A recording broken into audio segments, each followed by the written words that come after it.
오늘 주시는 생명의 말씀 예레미야서 26장 16절로부터 24절 마지막 절까지 보겠습니다.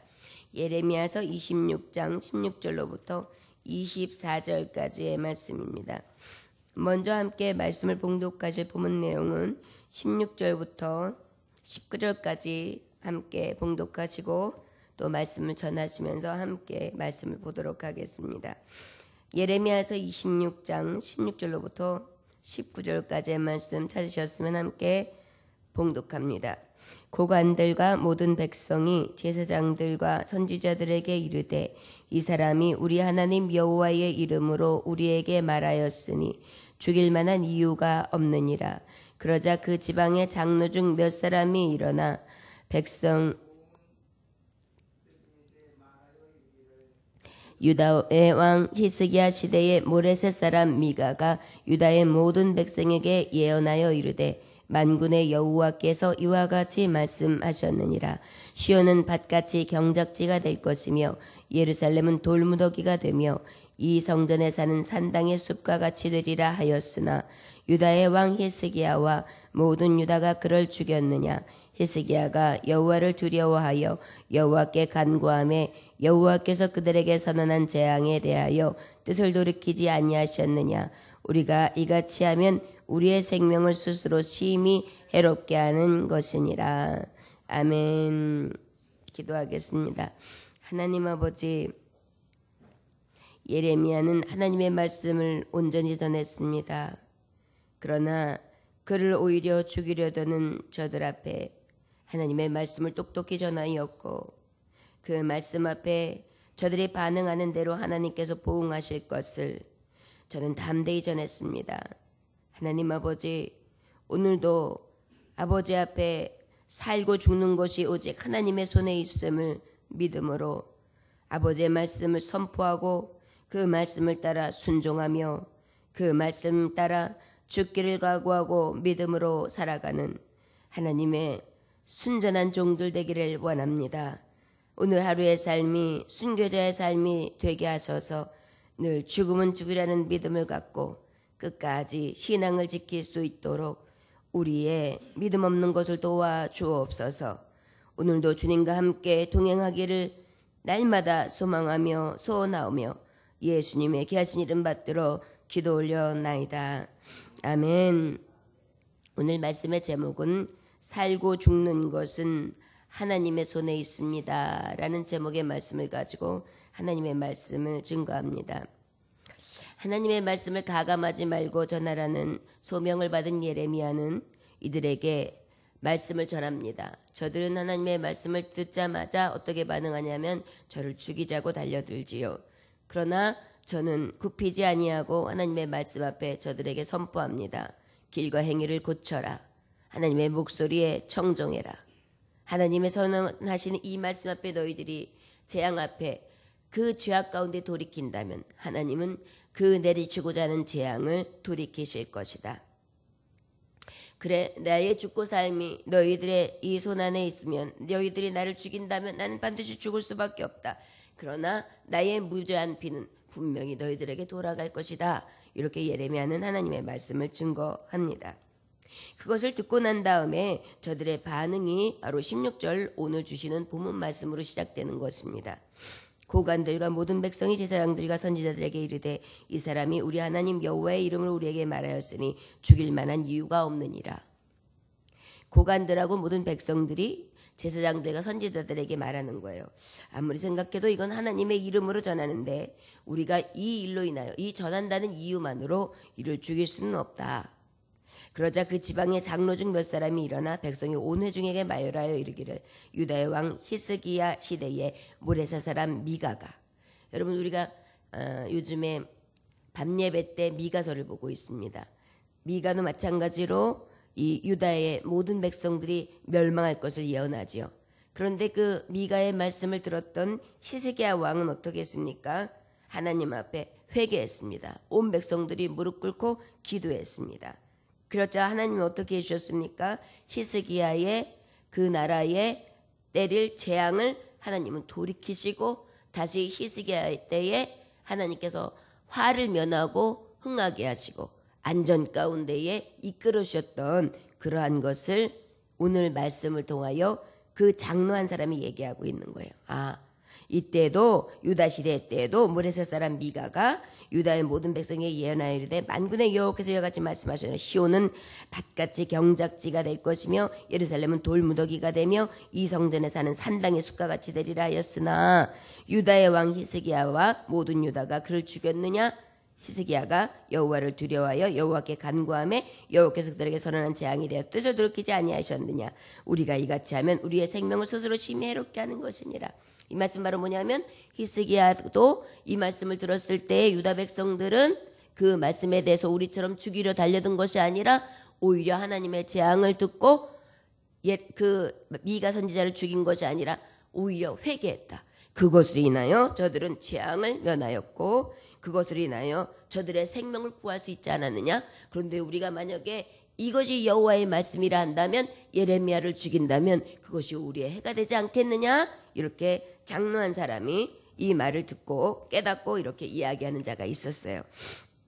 그러고 난 다음에 이제 이 말씀에 이어서 20절에서부터 24절까지의 말씀, 마지막 절까지의 말씀이 계속해서 진행되고 있습니다. 함께 20절부터 24절까지의 말씀 봉독합니다.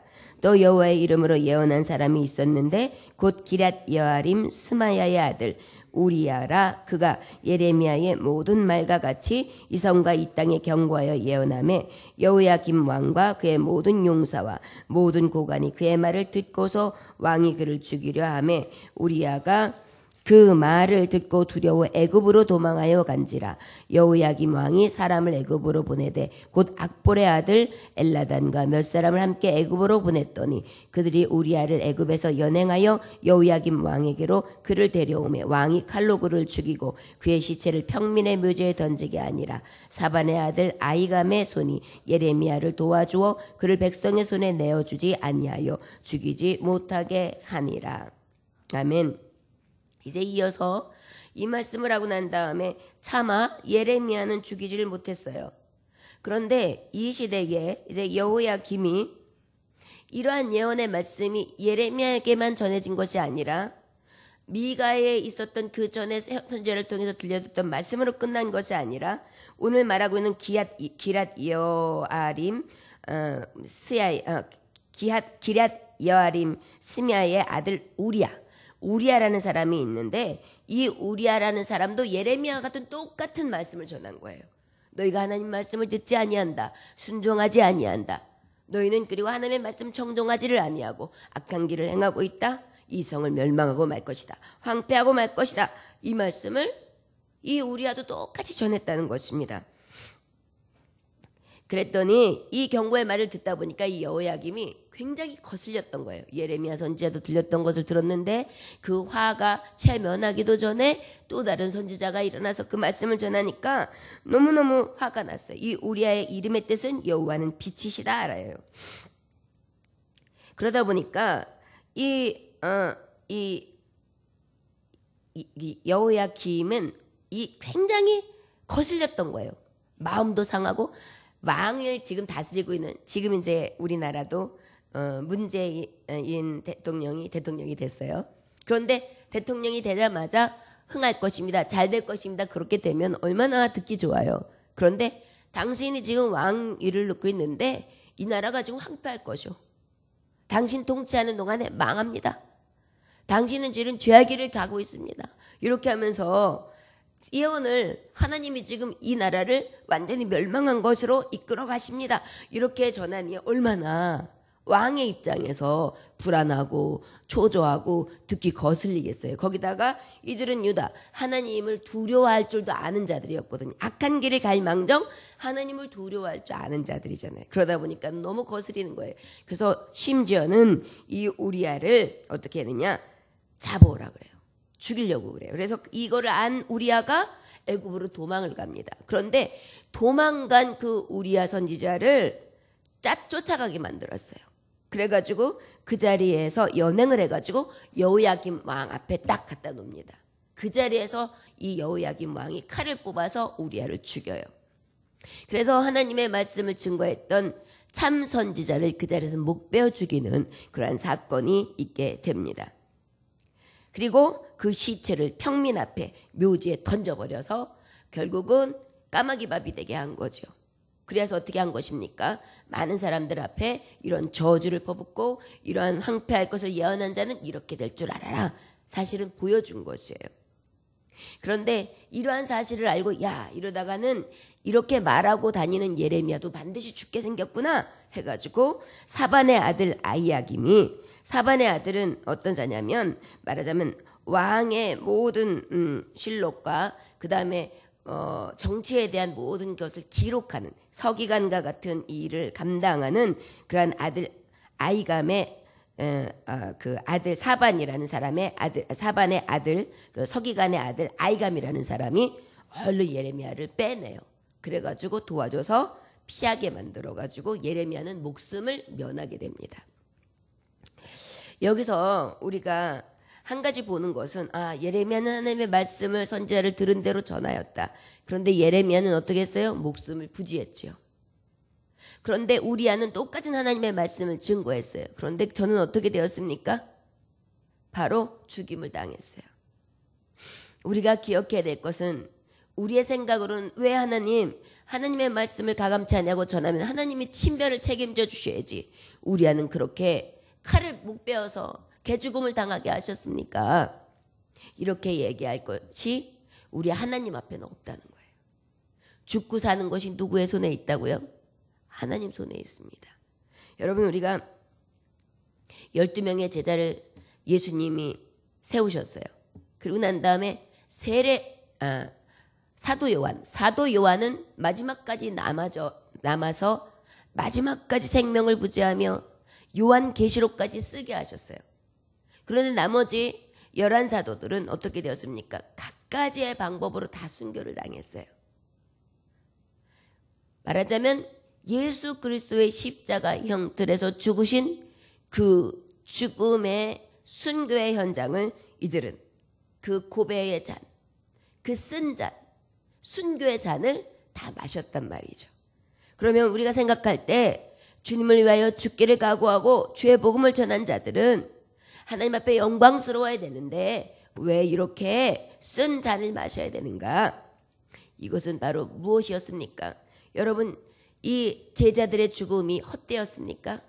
이들의 죽음은 지금 온 세계를 복음화시키는데 초석을 다졌습니다. 또 예수 그리스도의 죽음은 온 인류를 구원하는데 하나님께서 쓰시는 가장 아름다운 순전한 흠없는 양으로 쓰셨어요. 그 하나님의 마음을 우리가 어찌 헤아릴 수 있으며 하나님의 기쁘신 뜻을 우리가 어찌 알 수 있겠습니까? 그런데 그 뒤에 넘어서의 영광을 본다면 여러분 살아서 영광이 더 클까요? 하나님 나라에 숭배하고 난 다음에 죽어서 영광이 더 클까요? 이것을 본다면 우리가 생각할 때에는 살아서의 살 때 좋아야지라고 생각하는 그런 작은 믿음하고는 좋게 비교할 수가 없습니다. 너희가 지금 방황하는 영광이 나중 영광과 좋게 비교할 수 없도다 그랬어요. 바로 우리가 하나님의 이 일하시는 것을 보면 주의 일을 하다가 어떤 분들은 순교당하기도 합니다. 주의 일을 하다가 끝까지 영광스러운 분들도 있습니다. 주의 일을 하다가 끝까지 정말 연장자로서 끝까지 선배 역할도 다 감당하고 말씀도 은혜롭게 다 전하고 은퇴까지 다 하시고 그 다음에 죽음도 아주 아름답게 죽음을 마무리하는 분들도 있어요. 그것도 하나님의 뜻이라면 사도 요한처럼 영광 받으시겠죠. 그러나 또 이렇게 중간에 병을 얻어서 또한 아픔을 겪다가 질고로 인하여 또 복음을 전하러 선교사 사명을 갔는데 그곳에서 풍토병에 걸려서 죽는 경우도 있잖아요. 나는 복음을 채 전하기도 전에 이 땅에 들어온 선교사들이 그렇게 죽었던 것처럼요. 그것이 그런데 헛될까요? 아니라는 것이죠. 하늘의 미랄이 땅에 떨어질 때에 분명히 하나님께서는 그것이 썩어지는 것이 썩어진 것이 아니라 30배, 60배, 100배의 결실을 맺는 것이 하나님의 생명력 아닙니까? 그래서 우리는 말씀을 볼 때에 꼭 흥한 것만이 우리가 볼 때에 성공한 것도 아니요. 꼭 망한 것이 꼭 우리가 멸망한 것이 아니라 오히려 그것이 또 성공이 될 수도 있는 것이 하나님 편에서 하나님이 합력하여 선을 이루시는 하나님의 가장 선하신 뜻이라는 것을 깨달아야 될 줄 믿습니다. 심지어 우리의 연약함마저도 그렇습니다. 우리의 연약함을 들어 하나님은 강하신 하나님을 나타내십니다. 그래서 우리는 이래도 감사, 저래도 감사, 죽어도 감사, 살아도 감사, 죽는 것도 사는 것도 하나님의 손에 있음을 날마다 인정하며 그 이름을 높이고 살아야 될 줄 믿습니다. 우리아의 죽음만이 헛된 것이다? 아니요. 그의 죽음 앞에 하나님께서는 또 큰 일을 이루어 나가셨고, 예레미야의 죽음을 피한 것이 또 그렇다면 피한 것으로 끝나느냐? 아니요. 그의 피함을 통하여 또 하나님의 큰 뜻을 이루시며 하나님은 합력하여 선을 이루신 것입니다. 우리는 한 번은 꼭 갑니다. 가는데 어떻게 가느냐가 가장 중요합니다. 우리아는 생명을 다하기까지 복음을 증거함으로 하나님 나라에 갔고, 예레미야도 아버지께서 주신 그 말씀을 생명 부지하는 동안 가감하지 아니하고 주의 복음을 전하며 영광 돌리다가 간 것입니다. 우리 모두의 삶도 그렇습니다. 저와 여러분, 어떻게 살들 간에 하나님 아버지 앞에 잘했다 칭찬받으며 나를 사용하시는 하나님께서 합력하여 선을 이루시사 영광 받으시기만을 위하여 날마다 간구할 수 있는 저와 여러분들 되시기를 주 예수의 이름으로 축원합니다. 기도하겠습니다. 하나님 아버지, 오직 하나님 말씀 앞에 순종하는 길이 우리가 사는 길이요, 우리가 재앙을 면하여 오직 평강과 복으로 약속의 구원의 길로 간다는 것을 기억하게 하여 주옵소서. 하나님의 말씀을 바르게 전하는 종들에게 존중하며 순종하여 받들게 하여 주옵시고, 늘 아버지 말씀에 복종하며 깨어 경성하게 하시되 늘 돌이켜 회개하는 자가 되게 하여 주옵소서. 오직 하나님의 섭리 아버지의 죽고 삶까지도 하나님의 손에 있음을 기억하게 하심으로 오직 죽게 피하게 하시고 그리 아니하실지라도 감사하며 주님의 은혜와 긍휼 아래 살아갈 수 있는 진정한 믿음의 자녀가 되게 하여 주옵소서. 오직 살고 죽음이 하나님 앞에 있나이다. 오직 주께서 나를 살피시사 아버지 앞에 영광 돌리는 하루하루의 삶이 될 수 있도록 우리를 통하여 영광받아 주옵소서. 온전히 주님만을 구하고 주님만을 높이오며 예수님의 귀하신 이름 받들어 기도 올려나이다. 아멘.